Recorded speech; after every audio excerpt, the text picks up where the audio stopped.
जय श्री कृष्णा। आज शनिवार के दिन आइए सुनते हैं शनिदेव और शिव जी की यह कथा। शनिदेव को न्याय का देवता कहा जाता है, मगर चूंकि इनके स्वभाव धार्मिक शास्त्रों में काफी क्रूर बताया गया है, इसलिए हर कोई इनसे डरता है। इतना ही नहीं, सनातन धर्म के शास्त्रों में इनसे जुड़ी कई पौराणिक कथाएं पढ़ने को मिलती हैं, जिससे इनके क्रोध का अनुमान बहुत आसानी से लग जाता है।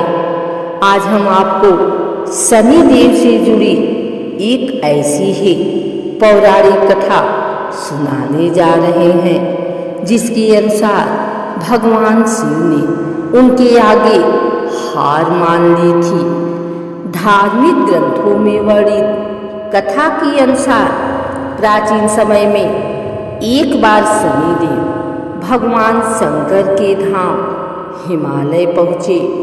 शास्त्रों के अनुसार न्याय के देवता शनि के गुरु भगवान शंकर हैं। अपने गुरु को प्रणाम करके, हे भगवान शिव, कल मैं आपकी राशि में आने वाला हूँ, अर्थात मेरी दृष्टि कल आप पर पड़ने वाली है। इतना सुनते ही भगवान शंकर हतप्रभ रह गए और बोले, हे शनिदेव, आप कितने समय तक अपनी वक्र दृष्टि मुझ पर रखेंगे?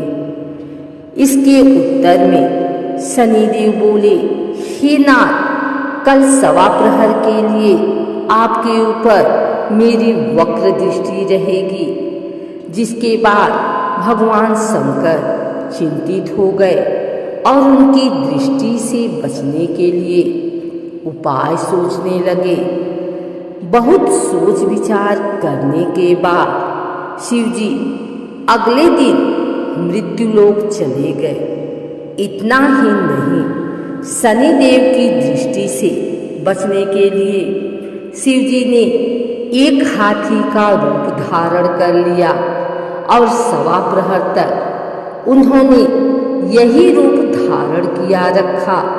लेकिन इसके खत्म होते ही वह सोचने लगे कि अब 3 दिन बीत चुका है और शनिदेव की दृष्टि का उन पर कोई असर नहीं हुआ है, और वह पुनः कैलाश पर्वत लौट गए।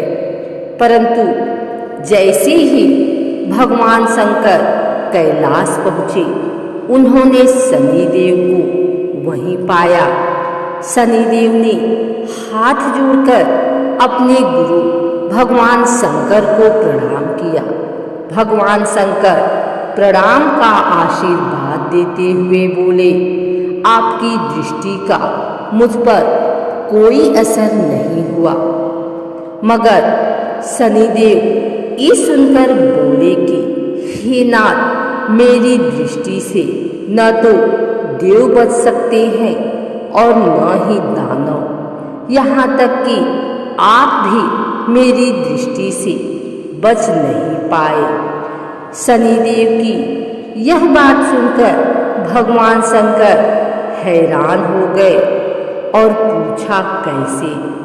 तब शनिदेव ने कहा, मेरी ही दृष्टि के कारण आपको सवा प्रहर के लिए देव योनि छोड़ पशु योनि जाना पड़ा, जिसका मतलब आप मेरी वक्र दृष्टि के पात्र बन गए। भगवान शंकर अपने शिष्य शनिदेव की न्यायप्रियता को देखकर प्रसन्न हो गए और शनिदेव को हृदय से लगाया और आशीर्वाद दिया। एक और कथा के अनुसार कश्यप मुनि के वंशज भगवान सूर्य नारायण की पत्नी सवर्णा या छाया की कठोर तपस्या से ज्येष्ठ मास की अमावस्या को शनि का जन्म हुआ। माता ने शंकर जी की कठोर तपस्या की। तेज गर्मी व धूप के कारण माता के गर्भ में स्थित शनि का वर्ण काला हो गया, पर इस तप ने बालक शनि को अद्भुत व अपार शक्ति से युक्त कर दिया। एक बार जब भगवान सूर्य पत्नी छाया से मिलने गए, तब शनि ने उनके तेज के कारण अपने नेत्र बंद कर लिए। सूर्य ने अपनी दिव्य दृष्टि से इसे देखा व पाया कि उनका पुत्र तो काला है, जो उनका नहीं हो सकता। सूर्य ने छाया से अपना यह संदेह व्यक्त भी कर दिया। इस कारण शनि के मन में अपने पिता के प्रति शत्रुवत भाव पैदा हो गए। शनि के जन्म के बाद पिता ने कभी उनके साथ पुत्रवत प्रेम प्रदर्शित नहीं किया। इस पर शनि ने भगवान शिव की कठोर तपस्या कर उन्हें प्रसन्न किया। जब भगवान शिव ने उनसे वरदान मांगने को कहा, तो शनि ने कहा कि पिता सूर्य ने मेरी माता का अनादर कर उसे प्रताड़ित किया है। मेरी माता हमेशा अपमानित व पराजित होती रही, इसलिए आप मुझे सूर्य से अधिक शक्तिशाली व पूज्य होने का वरदान दें। तब भगवान आशुतोष ने वर दिया कि तुम 9 ग्रहों में श्रेष्ठ स्थान पाने के साथ ही सर्वोच्च न्यायाधीश व दंडाधिकारी बनोगे। साधारण मानव तो क्या, देवता, असुर, सिद्ध, विद्याधर, गंधर्व व नाग सभी तुम्हारे नाम से भयभीत होंगे। कथनानुसार लंकापति रावण ने अपनी अपार शक्ति से न केवल देवताओं का राज्य छीन लिया, बल्कि उसने सभी ग्रहों को भी कैद कर लिया था।